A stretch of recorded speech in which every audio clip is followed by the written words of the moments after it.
would like to just give a would like to give a brief introduction on Mataji so that we all be able to appreciate her lecture much more. So basically,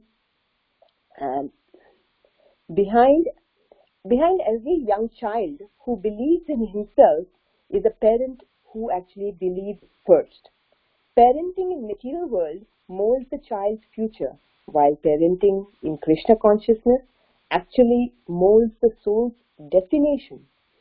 Sukheswari Devi Dasi, our speaker for today's seminar, is a disciple of His Holiness Radhanath Swami Maharaj. Having been in Krishna consciousness for more than 20 years, she knows in and out of how to motivate kids into becoming Krishna conscious in the most natural way. She presently serves as a coordinator of the Vedic Academy at ISKCON, Silicon Valley. She is very enthusiastic and humble devotee doing varied services of book distribution, deity worship, giving lectures in Bhakti Sangha. Her son, Srivatsa, is an aspiring disciple of His Grace, Vaisheshika Prabhu, a devout Kirtaniya, a great preacher, and a scholar in Prabhupada's books, thus serving as a role model of not only youth in ISKCON, Silicon Valley, but definitely for all our kids here too. So thank you so much, Mataji, once again. You are inspiring so many young souls in Krishna consciousness, and today's seminar, I'm sure you will do so more. So without any further ado, please, Mataji, we are handing over the call to you. Hare Krishna. Thank you so much, Mataji. Can you all hear me? Yes, Mataji, we can. Okay, thank you, Mataji. Thank you all for being on the call, and I think Vaishnavas are always very, very kind. All the glorification that Mataji did, I hope with the mercy of all of you, I'll be able to have a drop of it. And my son has a long way to go, so it's just the mercy of Anjana Gopika Mataji and Priti Vilasini Mataji that they just have added such beautiful glorification on behalf of us. But I don't think we're really qualified to have any of those. The main thing that I wanted to talk about today is there are a few parenting tips that I think have been very helpful. And I have done a lot of seminars myself. I mean, learned being in seminars myself, taken a lot of courses to understand the various intricacies, bringing up kids. There's a lot to learn, and I probably will try to do my presentation in 45 minutes and take a 15-minute question and answer. I really don't claim I know a lot. I will be very happy to share a few tips that I think are really helpful from ancient and modern perspectives. So to me, I just feel whenever I do a seminar or connect with parents or other people who are doing a lot of research as far as parenting is concerned, I think that there's a lot for me to learn as well. So we're going to get started with one of the very important point. Like as parents, when we look at our kids, what are we trying to teach them? So my first slide actually talks about that. I'm going to try. I've been having some. Oh, okay, great, it worked. The first thing that I would work on is character, right? I mean, we all want to make sure our kids grow up to be having the best character, right? So I took this quote from His Holiness Rampat Swami, a talk. He says that the most essential part of education is character development. Education without moral development is a very dangerous thing. Like, for example, if you put something powerful in the hands of a fool, it can lead to a very dangerous thing. As we can see in everyday news nowadays, it's just not today, but every single day. The solution is to encourage by every possible ways to make sure that the children listen to Srimad Bhagavatam, Ramayana, Mahabharata. Why do we do that? Just because they can actually develop with a wonderful character. We want our children to be able to make the right choices. So the better we expose our kids to the better things, the better decisions that they're going to take. So this is a very, very important point. The kids may go to one of the best elite schools. They might be extremely good at a few things, like could be singing, could be in education, could be in drawing. Well, all these things actually have no usage of it if they don't have the right character. What are they doing it for? Who are they doing it for? And what is the purpose of it? So at the end of the day, everything that comes down is what is the purpose of doing what they're doing. So we have to make sure our kids are encouraged. And how do they get that? How do they develop that intelligence? Is by constant listening to the pastimes of Krishna, right? And I think almost all the devotees read Srimad Bhagavatam to their kids. So I just wanted to get started with this particular thing because this is what we are really wanting our kids to have.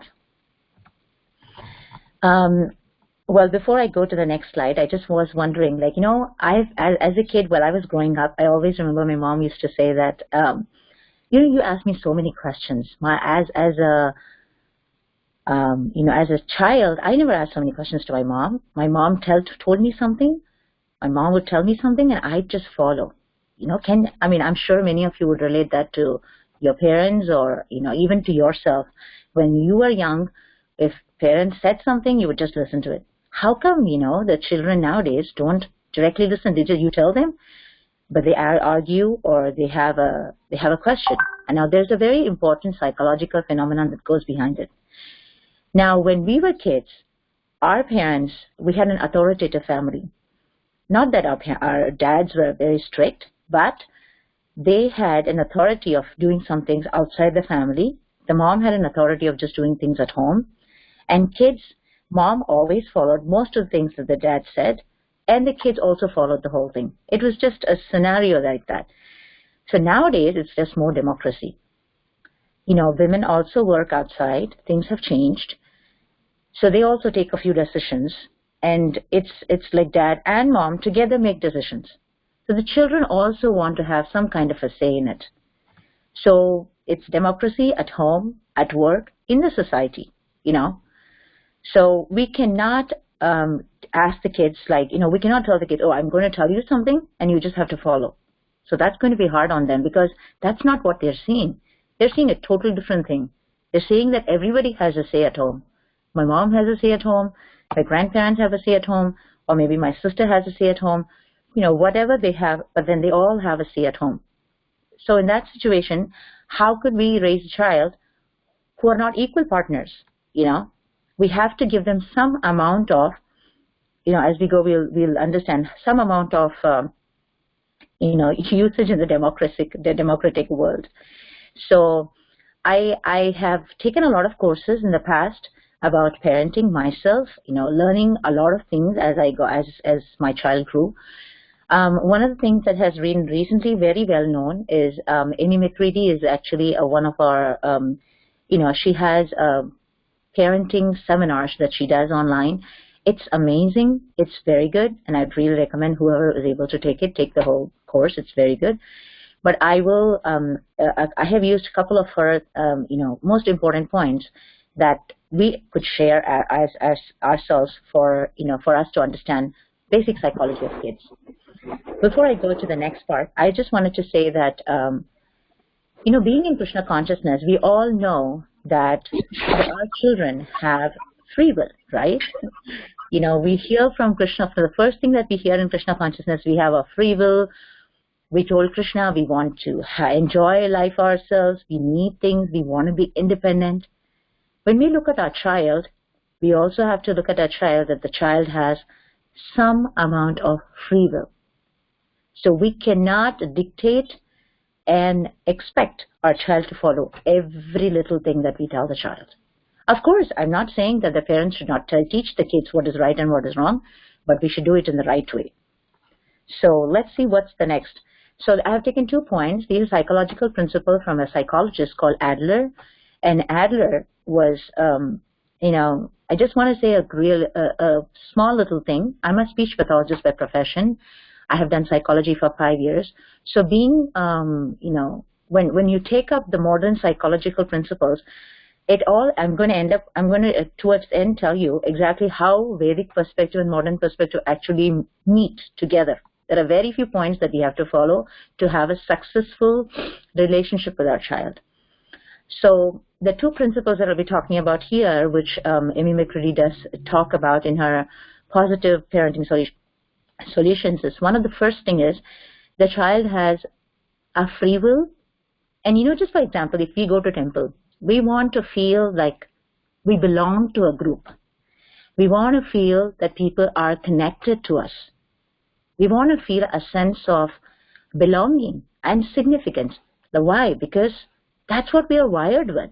I mean, that's what we are for. We want to be, it's a human need.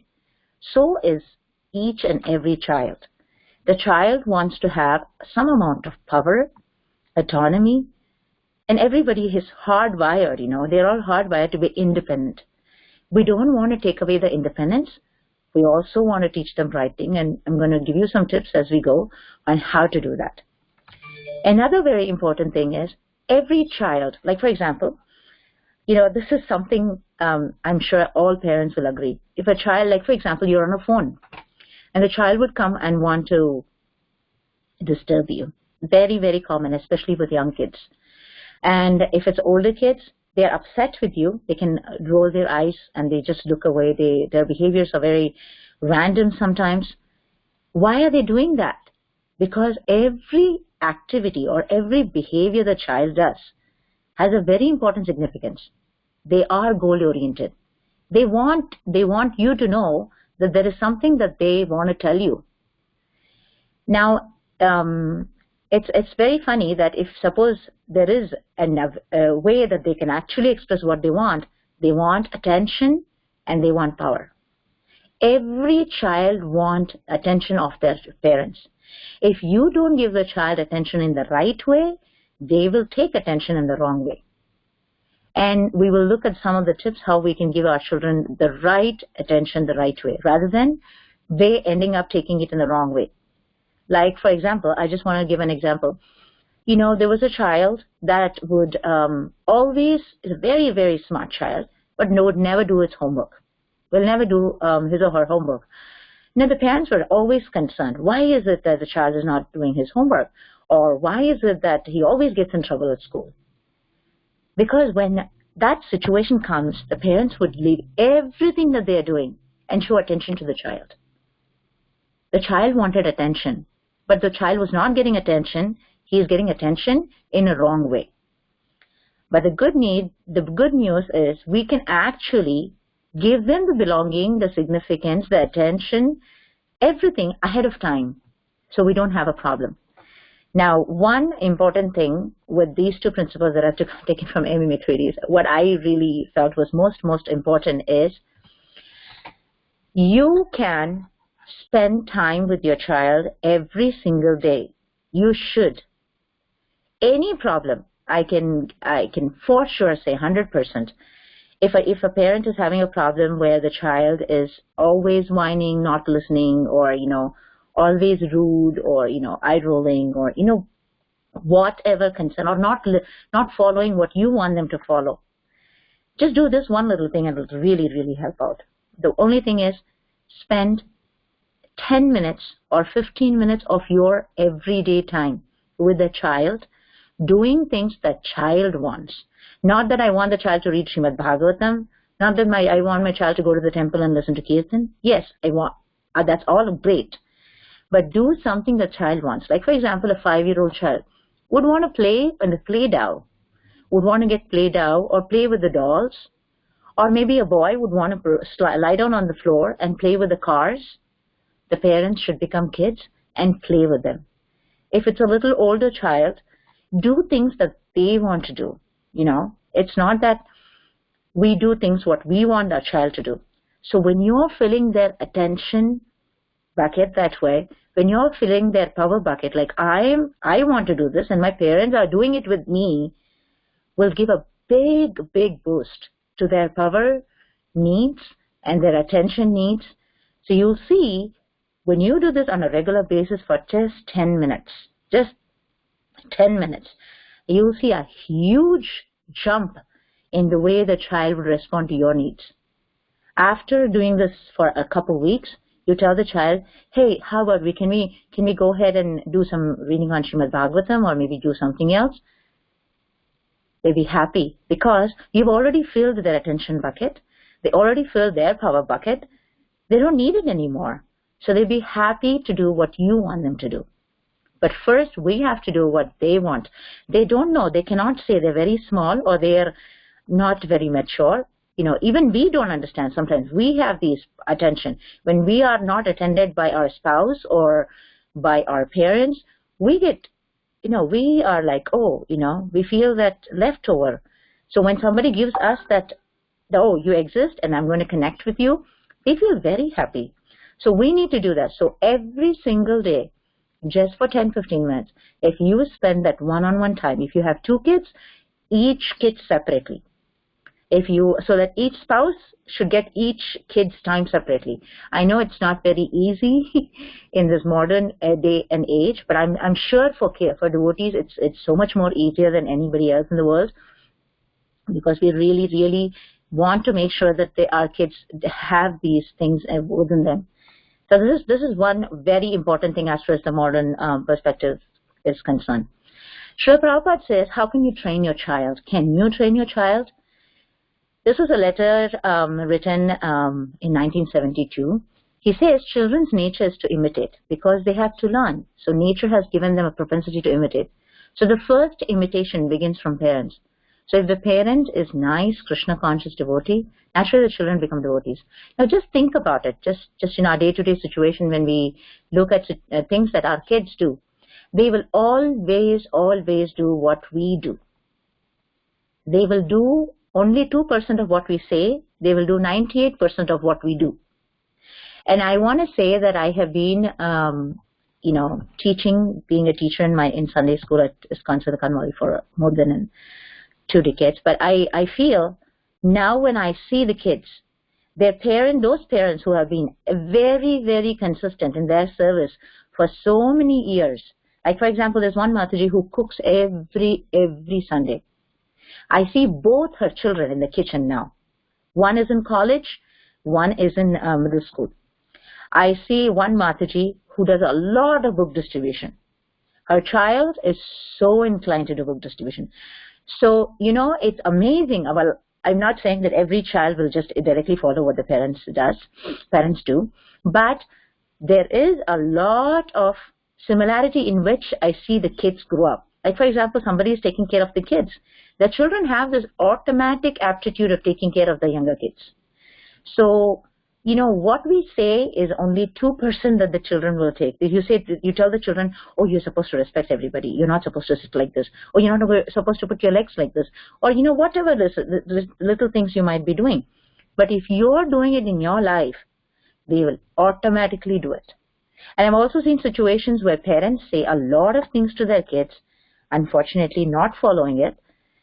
The kids are actually not going to follow it because they see that the parents have this double thing, that they just say you have to be humble, you have to be this, you have to be that, but they don't follow it. So the kids actually take what we do. So as Srila Prabhupada says in the Koti, they exactly imitate. And, they have been given an opportunity to be born in a Vaishnava community. At least we have to try. We have to try our best. We have to just do our duty. Of course, as Krishna says, we just do our duty, but nothing is in our hands. But we have to be very good models. Whatever we model is what our children take up. Now, I have taken some quotes from a very ancient text called Tirukkural. It's from Tamil Nadu.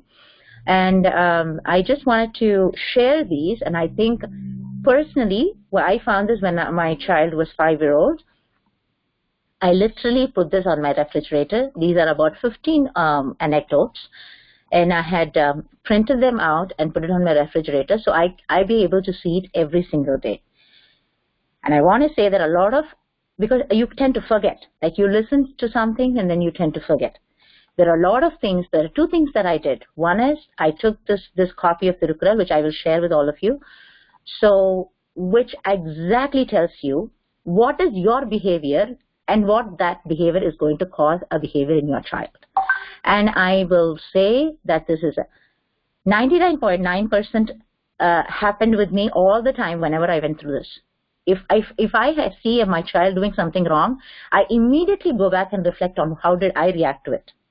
So we'll go over each of it in line. And the next one that I will be also sharing is about assets. So there are few assets that we want to create in our children. We want to make sure that they have this. Now that's a modern research that is done by the state of United States government, and they say that these assets are very good and they are really very nice for us to develop in our kids. So going over the anecdotes from Tirukkural, the first one is, just imagine your child is always lying to you. These are just examples. I don't mean any of the children of the group are lying, but what I meant to say, at any point of time, if our kids are going to lie to us, it is just because we have acted harshly or to their inappropriate behavior. Like, for example, just imagine a child broke a pot of something, maybe a cup. He was drinking milk, and it by mistake fell down. So the child will come to the kitchen and say, oh, you know what, I broke the cup. And then if the mom says, oh, really, you did not hold it properly, it's okay. You're going to help me clean it, so you have to be very careful. You can just tell them nicely and clean up. And that's okay. Everybody make mistakes. So if suppose you say, oh my gosh, really, you broke it? Oh, that's the reason I never want to give you anything. I don't think you can. So you can go on and on and on. So when you overreact harshly to simple situations, to their inappropriate behavior, or, even for kids, like, for example, when they come home and tell, I did not pass the test. I did not do well in the exam. And if my reaction is, oh, really? Because you never sit and study, you always have been playing around, you just watch things, you don't do things. So, if you go blah, blah, blah, next time when they get less grades, or they don't, or they have done something, they will never come and tell you. Now, what's the reason that they never come back and tell you? It's because I have overreacted to what they did before. So this is very important. Now, these anecdotes tell us what is it that we are not supposed to do, or what is it that we are supposed to do make things right. The second is, if your child does not explore new ideas, it is because you have never encouraged them from making mistakes. I remember a scenario where, I had a student in Sunday school where, the mom would love painting and coloring and drawing and things like that. She was one of the craft teachers. So she will make sure that her child, every child, she teaches everybody, but she'll be sitting next to her child and making sure that the child not even color the marker outside the lines. So she will keep reminding her child that this is what she's supposed to do, this is what he's supposed to do, and every moment they'll be correcting. Can you all hold on? I'm sorry, 1 second.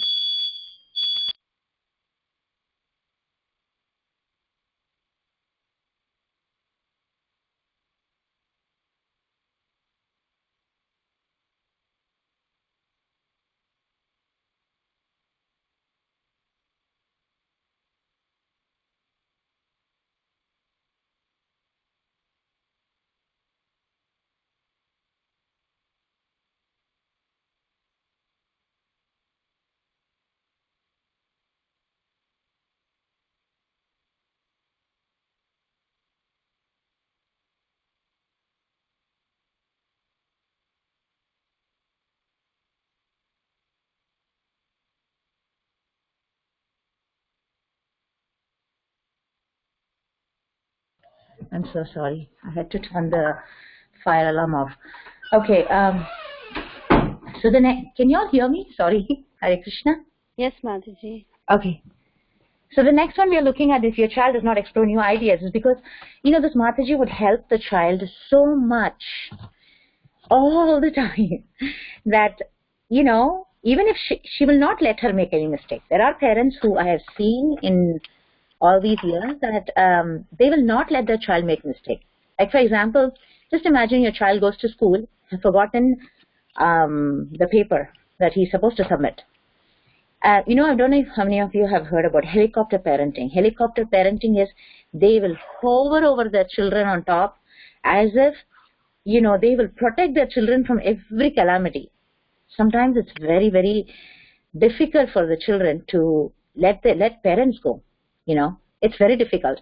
For every small thing, the parents will appear and they will fix it. So if such kids are exposed to such situations like that, they will never want to explore new ideas. So please, the first thing that this anecdote says is let them make mistakes. It's okay. They're going to walk, they're going to fall, they're going to get up, and they're going to start learning how to walk again, right? The same thing, a child the next one is, if your child had poor self-esteem, it is because you advise them more than you encourage them. Here, a very important point about encouragement. Like for example, you keep telling the child, oh, this is not the way you're supposed to do it. You have to do it this way. See, you have to take it like this. You don't even let them do. Let them do, let them make a mistake, let them fall, let them learn. And one important thing about encouragement here is, this is very important. If I tell my child, oh, you are amazing, you're great, you are the best person in the world, that will make them very, very proud. You don't want to create proud kids. What you want to create is, you want to create kids who have very good skills. Like for example, if your child can do a good art, you can tell, I love your art. Hare Krishna?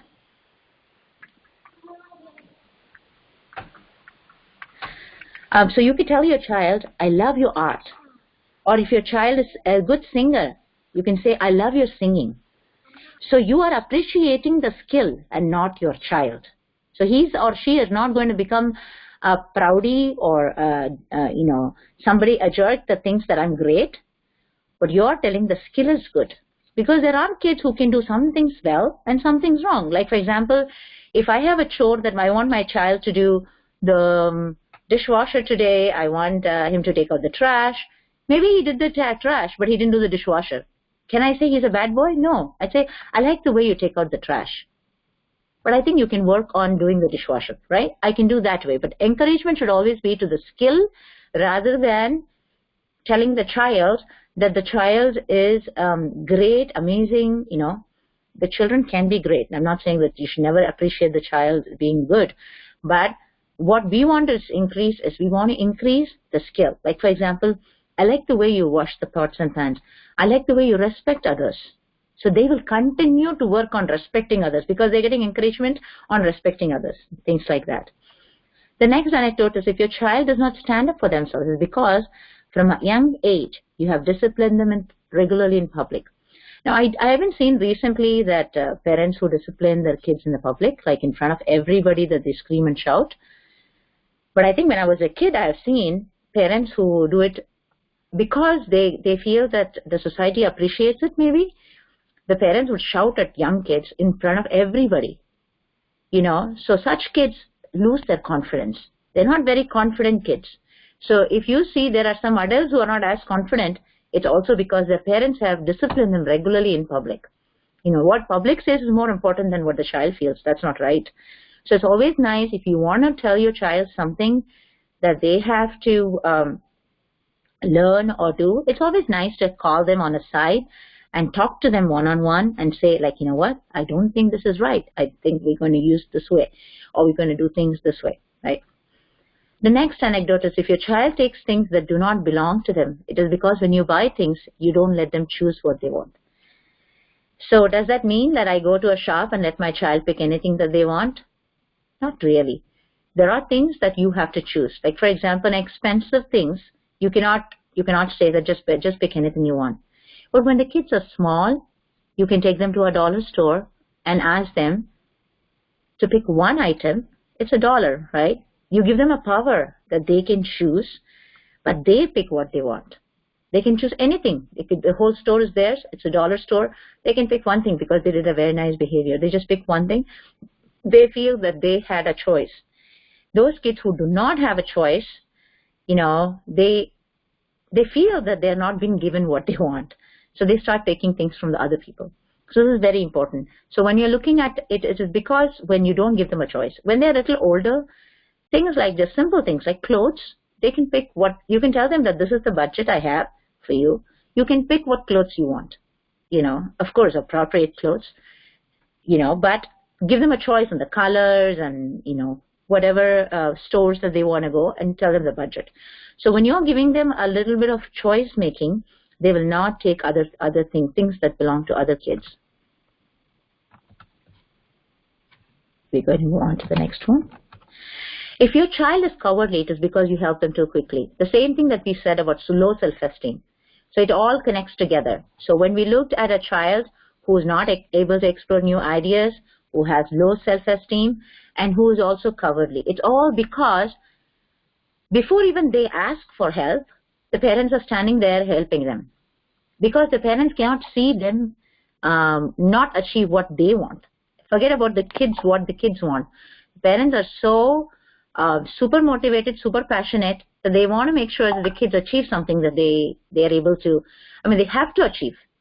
There should not be any, it's a funny story. I was just talking to another lady. This was when my child was really young, and I remember that I was having a conversation with one mom from school, and she said, "Oh, my child is very upset today, and he's been crying." I said, "What happened?" "He only got a 98 out of 100. And I said, "Oh, really? He's crying because he got a 98 out of 100?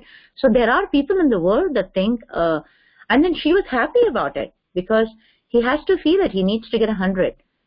Well, to me, it was like overblowing on my head. I'm like, seriously?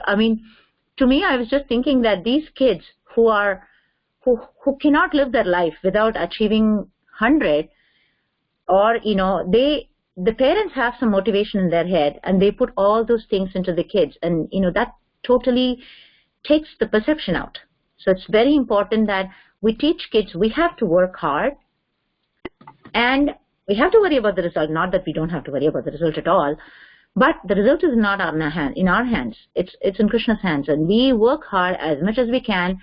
That is because that is our service to Krishna. Like, we have to teach our kids that that's your service to Krishna. So you work hard, put your heart and soul into it, and then let's look at the result, in that perspective. If your child does not respect other people's feelings, it is because instead of speaking to your child, you order and command them. Because they are modeling what you're doing. You don't respect the child's, feelings, so they think they don't have to respect anybody's feelings. If you're always ordering and commanding and telling kids what to do, of course they are going to think that they can also do the same thing. Like how Srila Prabhupada says, it's only one little line. I model, I see the same thing in my child. So it's very important that I connect with my child, I speak to my child, and a very, very, very important point, I listen to my child. Many times, many times, you don't have to do anything too much. You just have to sit and talk, listen to your child. We should not talk. We should not make assumptions. Something happened at school. Something happened at home. Something happened with friends.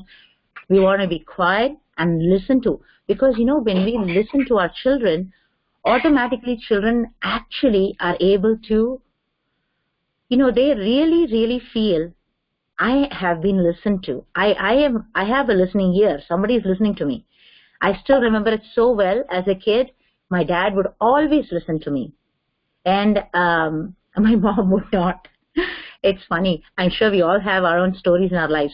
And I love my mom, I love my dad, but when it came to things in my teenage years, especially with my Krishna consciousness, I would go and tell everything to my dad and never really reveal anything to my mom, because she would always react harshly, or, always have some kind of an assumption about the things.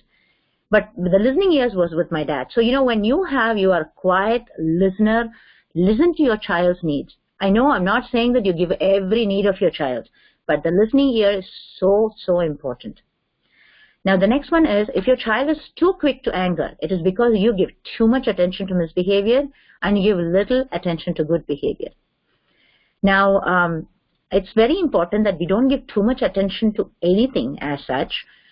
We have to give attention as much as it's needed. Now, I suppose some child is misbehaving. You can slowly take the child out of the situation and explain to the child, why is that a misbehavior? When we overreact or when we put a lot of emotions, very important thing when we are correcting a child from, If suppose a child is doing something wrong, maybe kicking another child or shouting at another child or not sharing things with another child, first important thing is I have to be in the correcting mode with no emotions. I have gone through this myself. I'm sure many parents will relate. When your child does something wrong, you get so upset and you might scream or you might even cry or you might say, what are you doing? You're not supposed to do this. You're not. So you just overboard yourself and change the whole scenario, and the situation gets more messed up. But rather than doing that, you just look at the behavior. First is no emotions within us. We just talk to the child and tell them that I don't think this is appropriate. I just want to give an example. When my son was about 2-3-year-old, very, very, very strong, adamant kid, he wanted something and he would cry. And at that time, I didn't know what to do. I would just give him. And every time he goes out, he would want something. He would cry. I'll have to give it to him. Then I realized that there should be some stop to it. So he would cry. I said no. And once if I said no, I didn't want to give it to him. He cried for 45 minutes. Yeah, it was very hard, heartbreaking, wait, all that. But after 45 minutes, I just looked at him. I said, I'm really sorry, but I can't give that to you because that's going to hurt you. So he just kept quiet and he went off to sleep. The next time when he asked for it, he cried for 30 minutes. And then when he asked, so he realized when my mom said no in a quiet voice, even if I fall on the floor, cry, crib, I do anything, she's going to not give it to me. So he realized that, oh, this is how it goes.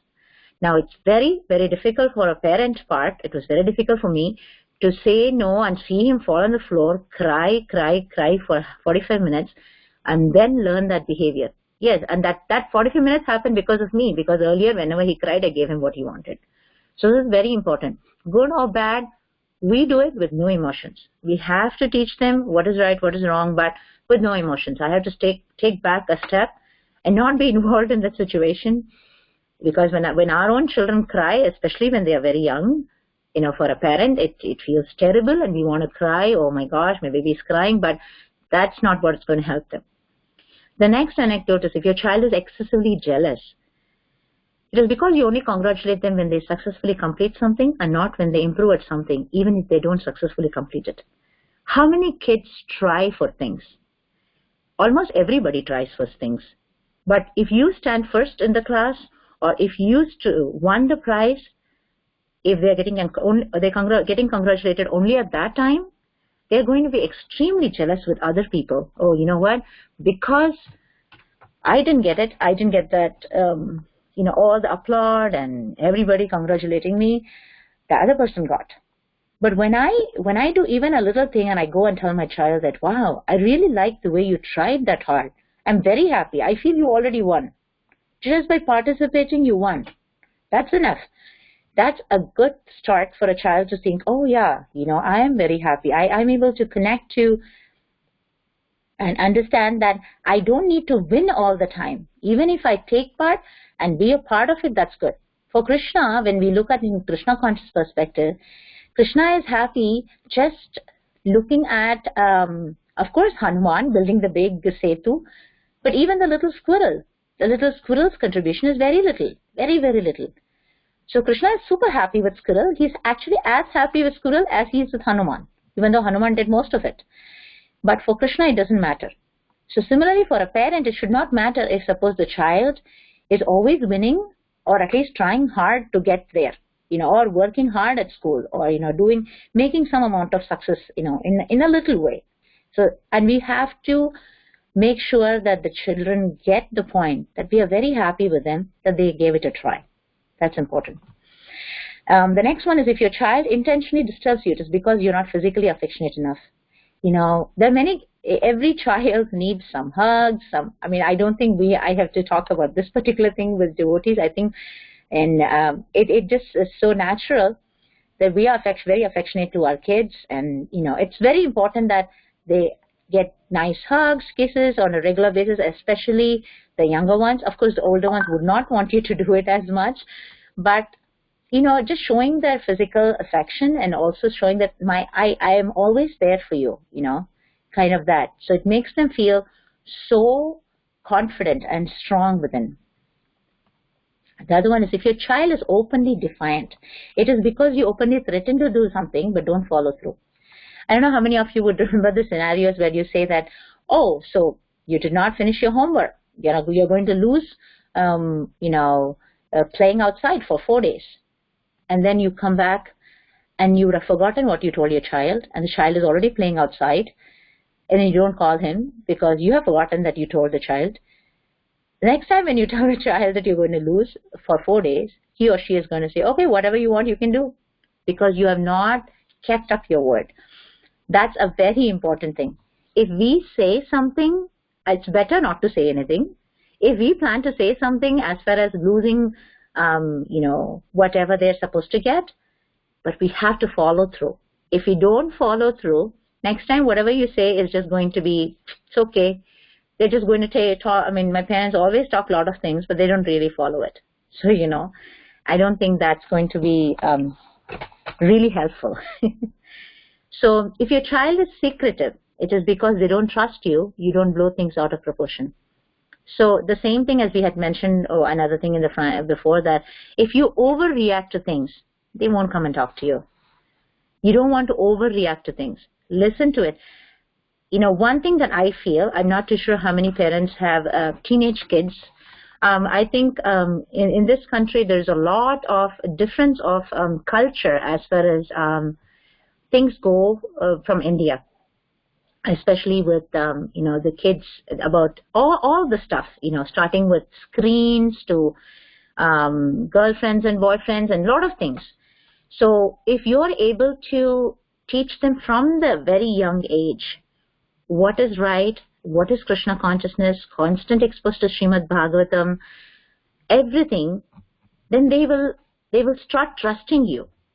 They will know that, it is also said that as they get to be about 14, 15, 16-year-olds, they become your friends. And whatever happens in their life, whatever they are exposed to, whatever outside world is talking about, they will come and share that with you.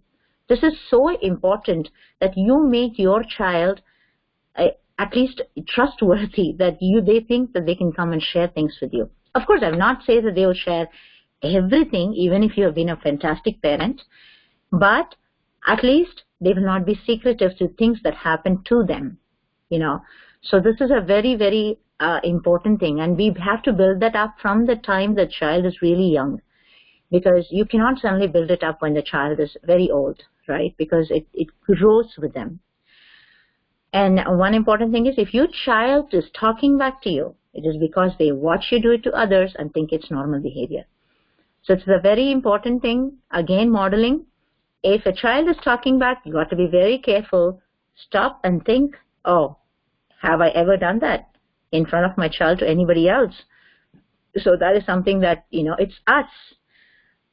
Towards then you'll see that it's us who create them. We are literally, they are like a mirror image of us. We react and they act. We act and they react. So, it's both the ways. So we have to learn our behavior depending on what we see. If we see something going wrong with our kids, let's reflect back to think, oh, is there something that I can correct myself? And I feel that is something that I learned a lot, where I look at my child and say, oh, you know what? Why is he doing that? Oh, what did I react before? Oh, I have to change the way I did it. So, that way. The next one is, if your child doesn't listen to you but listens to others, it is because you're too quick to jump to conclusion. I have a very close friend of mine who has a wonderful child, and the child would come and relate to me about a lot of things, but the child will not relate to the parent. So it's amazing to see how sometimes the parents would, they won't listen, but they will jump to conclusion. Oh, they will just start a sentence and they'll immediately say something. Oh, I know you're going to say this. They don't have time to listen. So, it's very, very important. If you want your child to listen to you, you need to have time to listen to your child. What is it that their thoughts are? Yes, sometimes their thoughts are very, very, rebellious, scary, all those things. but be a good listener. When you're a good listener, slowly you'll be able to even change their thought process. But the first important thing is we have to listen to what they have in their head. If your child rebels, it's because they know you care more about others than what is right. Sometimes it's amazing that the children are so rebellious because they think that what they feel is not important to you, what everybody else in the world feels is important, and that's not right. Because sometimes it is important that we listen to our kids. It's again coming down to listening, that we listen to our kids and see what is it that our child wants to understand, what is it that our child wants to say. So that's very important. So keeping the perspective of others later, let's look at our children. What is their needs that we can first address to? So these are some of the anecdotes. These are 15, and I'm going to share it with Anjana Gopika Mataji. I'm sure she can put it on, you can just put it on a thing. And I think it has helped me actually have a better behavior myself. I don't know about anything else about my other. And this not only works for kids, it also works for every relationship. If I want to keep a good relationship, I need to be a good listener. If I want to keep a good, a connection, I don't want people to be secretive to me because I want to make sure that I don't blow it out of proportion. So, I can literally put these anecdotes into practice for a lot more situations. One important thing that I wanted to share with Prabhupada's quote on parenting is, he says in a letter in 1973, he says, forcing will not make me agree, but if there is love, I shall gladly do it. That is bhakti, that is Krishna consciousness. So similarly, if we train children by developing and encouraging their propensity to love Krishna, then we shall be successful in educating them to the topmost standard. So this is a very, very, very important. And of course, in the next quote, he says, if you have a small child, your child worship is a deity worship. So if you cannot spend time with him, he's telling this Mataji, you should stop the duty of everything else that you're doing. Stop being a pujari. Make sure that you're taking care of your son. Your children have to be taken care because that's our responsibility. Now, one thing that I wanted to share one before I go to the next one. I have a 42. Give me 1 second. I'm sorry. I'm actually going to send in. There's something called as Project Cornerstone, and in Project Cornerstone they have different kinds of assets. So the 42 assets that they have is very, very beautiful, and it's a 41 assets Project Cornerstone, and I'm not too sure if you can see my screen. I will be sending this out. We don't have time to go into all the assets, but this is a beautiful thing put in together by the state here, and I'd say that these are important things that the parent should have in connection. And I want to say one of the most important things in this is religious community. So we all have a wonderful community wherever we live of devotees where kids can connect and they can do religious activities on a regular basis. So just to summarize, I want to go back. I want to summarize on what we did today. We are trying to develop character in our kids. So that is the most important. Our kids can have hundreds of things to do. They might excel in 100 things, but if they don't know that they have to use what they have in service of Krishna, the basic thing is lost. And the character development happens because we have heard from Srimad Bhagavatam, from Bhagavad Gita, the only way we can increase our choice-making decisions the right way is by constantly exposing our intelligence to Srimad Bhagavatam. So when we keep hearing Bhagavatam and we keep hearing from scriptures, our intelligence is very, very, very sharpened, and that intelligence will give us the right way to make right choices, because our mind is always jumping up and down. Like Krishna says in Bhagavad Gita, the mind is on the bottom, sense is on the bottom, on top of it is the mind, on top of it is the intelligence, and on top of that is the soul, and on top of the soul is the super soul. So the intelligence has to control the mind. How it controls the mind says, oh, can I eat that? Can I eat that? Can I do this? Can I do that? The intelligence that is sharpened listening to Srimad Bhagavatam will help the mind to make the right choices. So our kids have to sharpen their intelligence by listening to Srimad Bhagavatam on a regular basis. So we read to the child. Now, very important, when the children are older, and if you think that they are not reading regularly, the most important thing is modeling again. If I am reading every single day Srimad Bhagavatam, I am listening to lectures every time I'm cooking, the kids will automatically at some point develop the eagerness. It may not be like this moment, but as the time goes, they will model what you're doing now. So we know that we want to give some amount of democracy to the kids. We cannot be the authoritative kind of parents like how they lived in the past, because that is not what they are seeing. They are seeing a whole different scenario now. 2 generations back, Dad said, everybody listened. Now it's more, everybody decides in the family. Mom and Dad have almost this equal amount of say in the family. So when it comes to that, you want to give some amount of democracy to the children too. Free will, all of us have a free will. All of us want to have a goal-oriented behavior. So make sure you spend 10 minutes of your precious time with your child every single day. And that 10 minutes, do things what they want, not do things that we want them to do. You can surely add that into the scenario after a few weeks when they are totally filled with their attention and belonging and significance and the power buckets, everything is filled, then they will come your way because you've already taken care of their needs. So it will just get easy for us. Prabhupada says you have to train the child, and how? Imitation, modeling all the time. If I am doing something, the child will do it. Now, we looked at all the anecdotes of Tirukkural, which I will surely share, so you'll be able to look at it. And then, I really hope that, these anecdotes will help. And I will also share the assets that I was talking about. There are about 43 assets, and they are just beautiful. They are things that you want our kids to develop, and how to develop it is also explained in it. And there is a lot available. But we can start with something little, so we can put that into our daily practice and go ahead.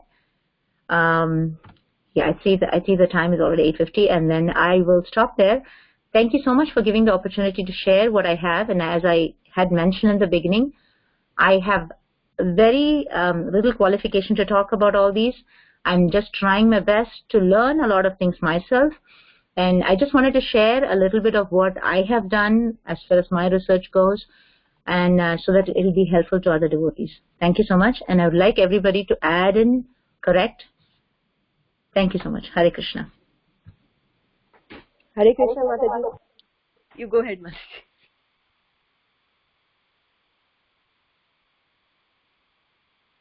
Mataji, go ahead. I can hear you. Hare Krishna, Mataji, Danvat Pranam, all glories to Srila Prabhupada Guru Maharaj.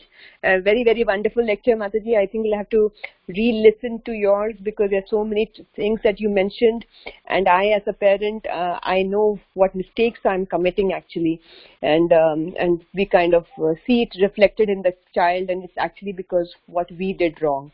One thing which I take home lesson, at least which I remember, I know there's so many, so I have to reread. But which I liked was that spending the 10 minutes of the time, we are expecting them to read and have that, innate liking to read the Bhagavatam and this, that and everything, and we are doing so. But how much are we actually listening to them? So that 10 minutes of doing what they want to do. Forget about at that point of time, I think Krishna consciousness, yes, Mataji, but at that point of time, just focusing on what their child wants. As long as it is within the limitations. I think that should be the ground. When we do that, then over a period of time, then we can probably get some room in their heart that yes, what my mom is saying, let's do this together too. So I think I love that thing, which please, I'm just praying, please pray for me. I would want to do that, taking out the 10 minutes of my time for them. Thank you, Mataji. Thank you, Mataji. Yeah, that's very important.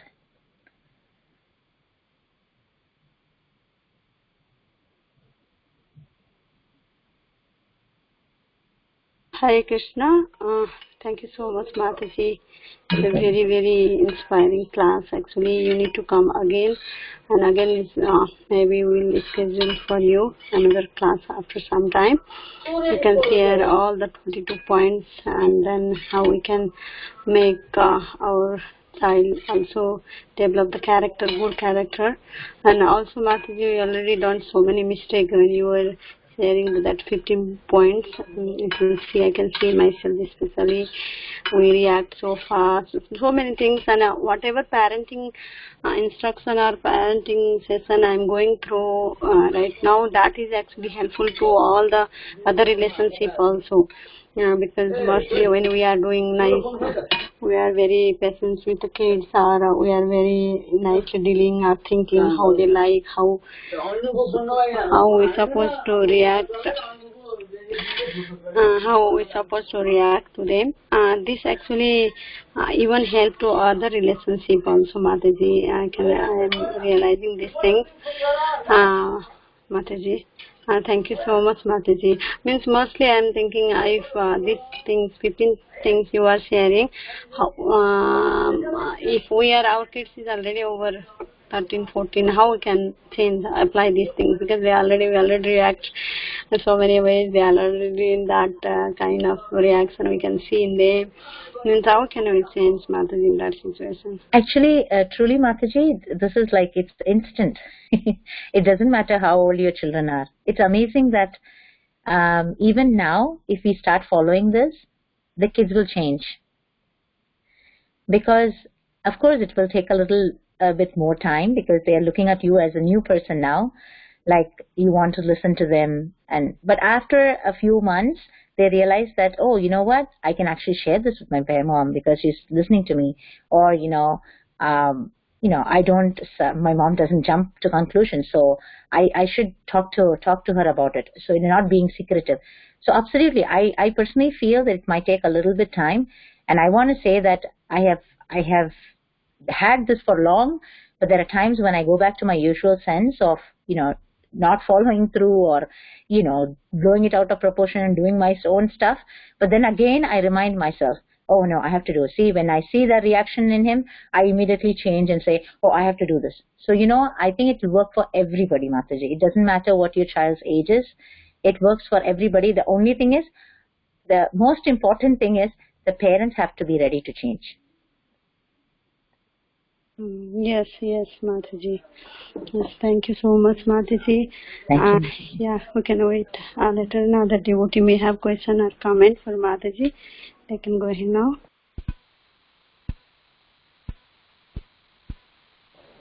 Mataji, could you share that one which you said, no, that we can put it on our fridge, that the one which you keep looking, so for example, whatever, yes, is doing something wrong, and then we know what is the problem that we are doing, right? So yes. Please share that separately in the group so that we can take out a printout. At least I would like to put it in the fridge into our mind. Sure, Mataji.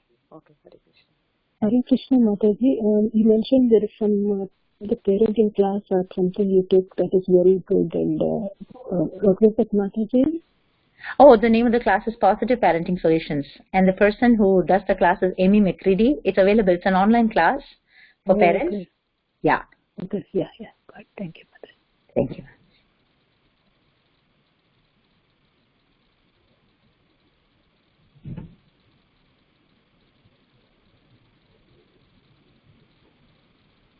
And also, Mataji, I was thinking because the topic of the parents is means now actually we are born in India or Nepal, because we want to child to follow the because this is the parents' desires to follow the way how we follow. But you are bringing the point. Okay, Mataji,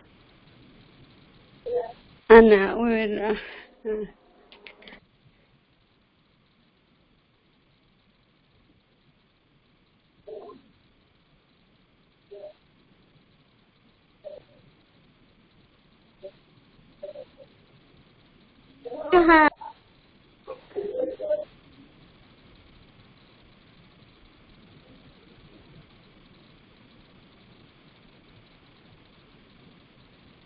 Hare Krishna.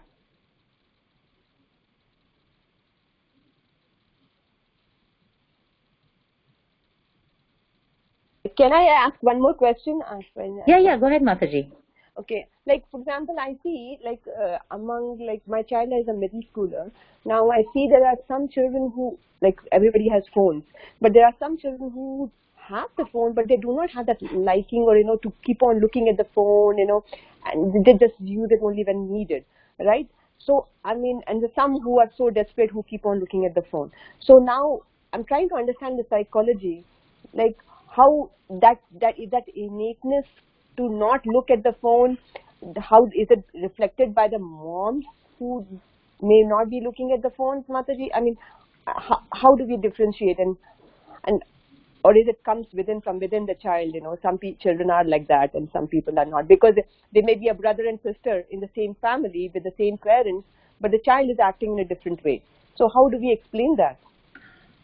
Oh, as far as phone, Mataji, this what we were talking about, your child's action depends on yours, was depending on your behavior. As far as outside addictions go, like phone or, anything, is the exposure and also choice making there.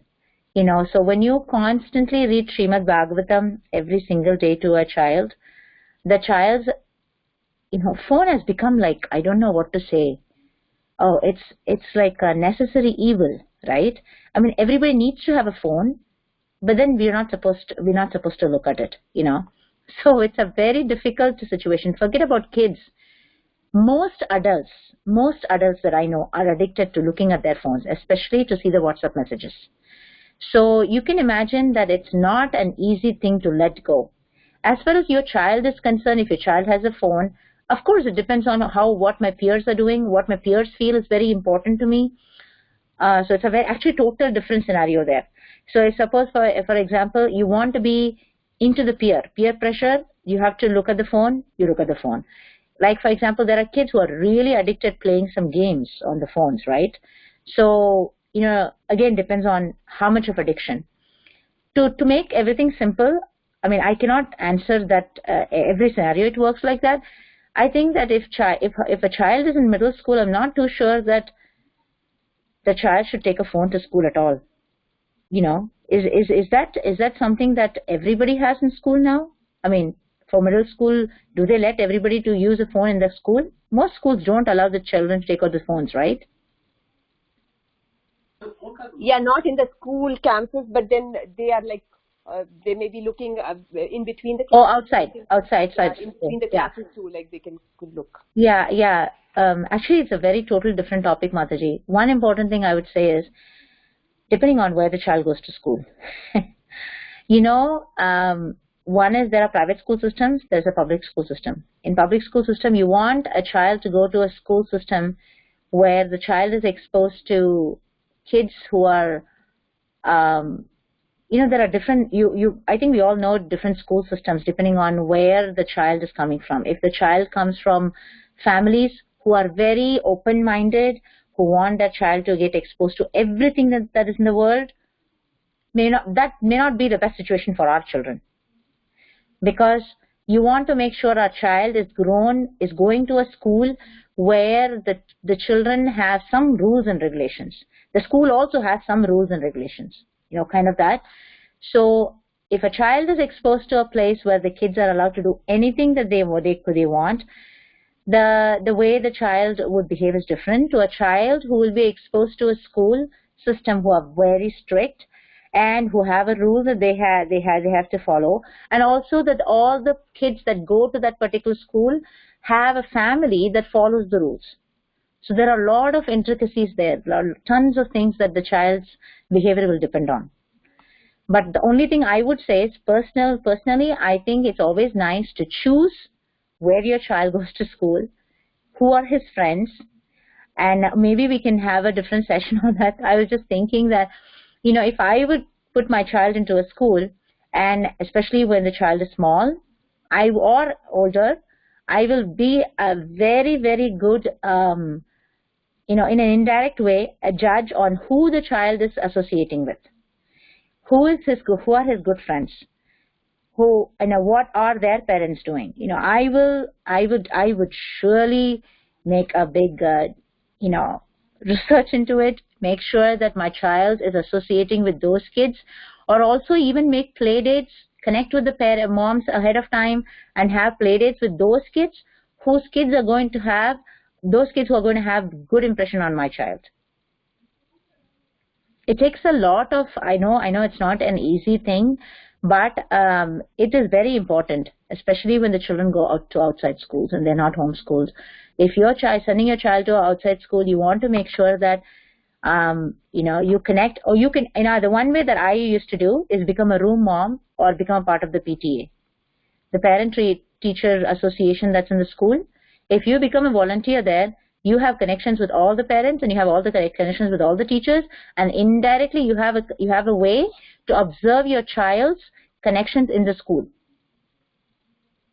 Mataji, you know PTA in the school? Yes, Mataji, but in the elementary school all that is possible. I think in middle school we do not have much of involvement in our middle school here. No, but PTA is still existing, right? PTA probably, yes. I'm not so much exposed to the middle school. I remember in elementary school we used to have all these things. So I have to explore that opportunity. Yeah, so only thing, Mataji, you just want to make sure that you exist in the school as a volunteer, that your child doesn't, and again, this is very subtly for your child, because your child should not know that you're there because you're trying to keep a watch. But you want to make sure that you're part of the PTA, you go help them out, you do stuff for the school, you can do copying, whatever they want, because usually every school wants some number of some volunteer work, because they can't run the whole thing by themselves. So they will be very happy to have some volunteers. You can work in the office, something, just a little bit, a few hours a week also is fine. But at least that way you will have a connection with some teachers, with some admin, with the parents. So you will know during recess time who is your child playing with or who is your child connecting to. So in indirect way, if you're having play dates, always have the play dates in your house rather than anybody else's. So it's always nice to see what kind of conversations that they have, indirectly. So that kind of gives you an idea about what connections they are making. If they are making wrong connections, you can cut them off in the first step itself.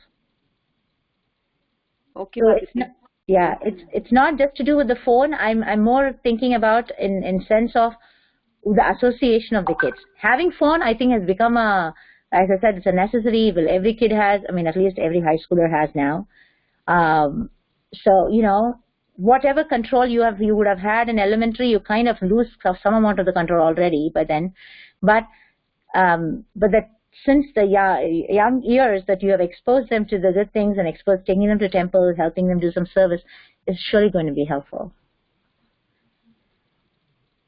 Thank you, Mataji. I hope that answered your question. I hope I didn't confuse you more. No. Thank you, Mataji. I just, I know I'm just asking too much, but maybe towards a later stage we can have some conference on, because the phones is such an addiction, at least for many of the parents might be having middle school children. And that everybody has got phone. I have not exposed my child in phone, and she's finishing up 6th grade. So when we take up the phone, what should be the rules we should have?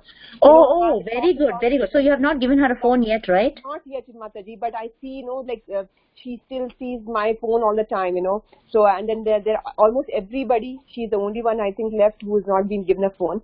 So now what should be the rules I should set? Mataji, very good. That is the thing which I want to know. And very good. So before you give her a phone, very important thing, you want to make sure you have sharing of everything. I mean, everything, literally, because it should be a sharing of the family, not just hers, like the messages or emails or, there are ways that you can do on the phone, right? Okay. So, and I always find my friends on my phone. My son goes to some other place, I will exactly know where he is, his location. So using some of the apps is very important. You want to keep your children safe. You also want to have the access to technology in the right way. So you cannot just say to tell your children that, oh, I'm not going to give you something, but that's not right. But you give them, but also, and I think 6th. Try to push it as much as you can. She doesn't have to be the last one to get in her class, but she doesn't also have to be the first one to get it.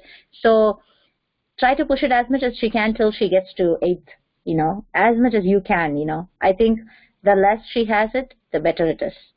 I know it's not very easy to hold on for a long time, but I'm just suggesting. I think we all, in our temples, we all try to work around till our kids came to 9th grade, 10th grade, and then I think we had to give them. And earlier, we never gave them a smartphone. We only gave them a phone to just call. Good, Mataji. Mataji, I will call you also and talk if it's okay. Sure, Mataji. Yeah, thank you. I would love to do that. Thank you, Mataji. Hare Krishna. Thank you so much. Hare Krishna, Mataji. I have one question. I mentioned that sitting every day and spending 10 to 15 minutes time is very good. Like it's at 12 and 13, Mataji. I try to ask because anything we can do. They want to be on the devices most of the time, and they don't. Let's go for a walk, or let me know what you want to do. I am there for you. Let's go for a bike. But I don't want to do it. So they want to be on the devices. How can I help them? Even reading this Bhagavatam. I think nighttime they like to read the Bhagavatam stories or something like that. But I think not so my daughter much. How can I help them to cultivate that habit? Or because almost they're teens, if I try to do something, right? If it comes as a force or something, you are controlling me, Mommy. You are forcing me, Mommy. Why are you so desperate me to do that, Mommy? So I don't know if my tone is coming as different, or I just want to see how. I really want to spend 15 minutes. Maybe I haven't done that from the beginning when they were young. That's okay, Mataji. So I think the first important thing is you can say that, you need to have some rules and regulations in the family. There is no doubt. You can tell that they can have a screen for 30 minutes in the evening. Because all of a sudden, if you take the first screens out, it will be like you're pushing them. Tell them that it will be 30 minutes in the evening that they can get to do. But there should be some board game time. Like, I don't know where you live. If it's really cold, you can have board games. Oh no, Virginia, it's not cold. It is good. Yeah, so you can have playtime. You can have board games. You'll have carom board or chess or whatever, Monopoly or anything that they have trade. They can play because you have 2 kids and 3 of you can play those games. And you all can do, I got a small little table tennis in my island itself set up. So while I'm cooking, sometimes I play with my son table tennis. So it is not an easy thing. I want to tell you one thing.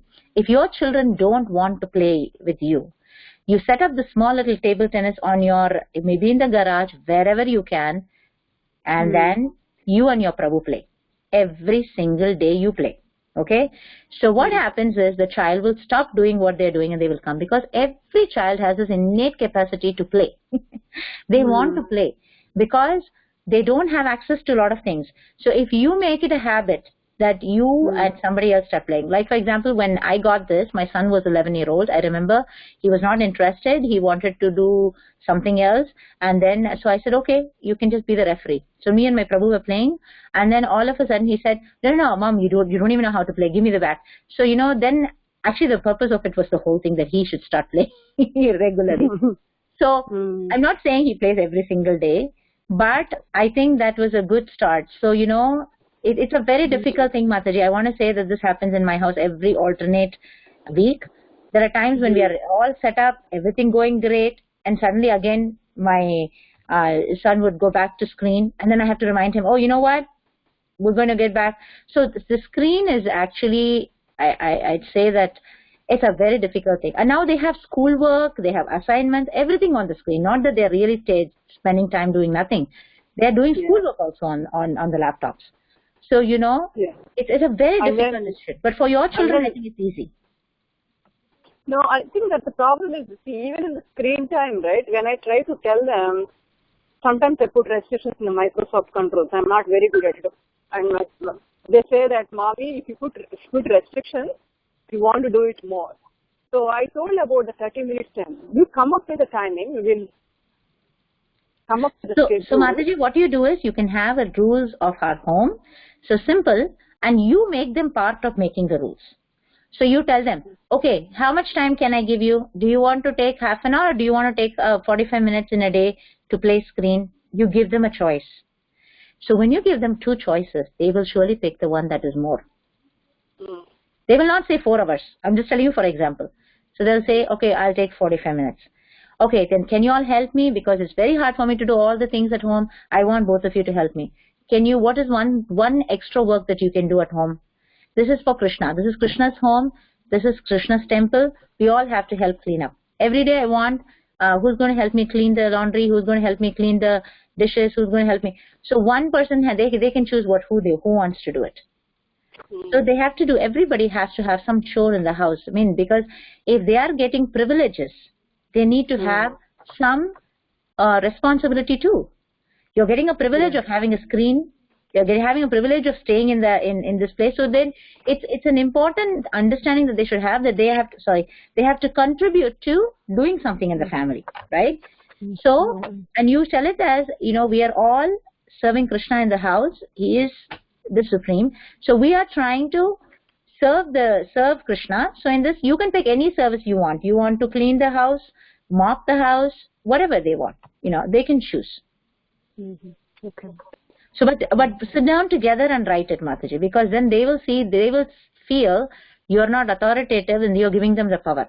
Sometimes you will have to write things that they want. They might say, okay, slowly, I mean, especially for people who have younger kids, I want to say, when my child was very young, I told him our TV broke, and in our house there was no iPads at that time, no other screen.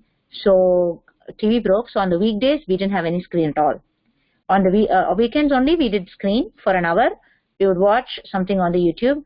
So my child would forget to watch on the weekend, and on Monday he'll tell me, oh, I didn't even watch. Remember, I was supposed to watch on weekend. I said, it's okay, next weekend we'll watch 2 hours. So what I'm saying is, if you have younger kids, you can start with that. But if you already have older kids, you can start with less time and then add all this, Mataji. So that's important. So that, but I want to say, however, whatever you have done, when they get older, screen is in their hands. Because school, work, college, doesn't matter whether you're homeschooling or directly schooling, everybody gives work on the laptop. So it is ending up on the laptop. So by the time we may try to help them make the right decisions, or we cannot sit on the laptop forever, we have to make sure that we do other things, kind of that. But in your scenario, Mataji, just sit down with them and write down the note saying that these are things we as a family are going to do. I'm going to cook. You're going to help me. We're going to go do grocery shopping. You're going to pick some things for me. So, start putting, in the first, there will be some amount of repulsion. That is very normal because they're not used to doing it, right? Slowly, help them learn a little bit of gardening. Help them learn that we're going to learn, I got this, let's look at this, video and see how to grow these things. And depending on the child, every child loves to do something. And if they love sports, put them into sports, Mataji. They will go out, play, so they will not have time for their screen. Keep them busy doing things that are more healthier than things that is on TV. Let them learn how to do music. Suppose they're very good at music, when they feel very bored, they can practice more music, Okay. Yeah. Thank you, Mataji. Thank you so much.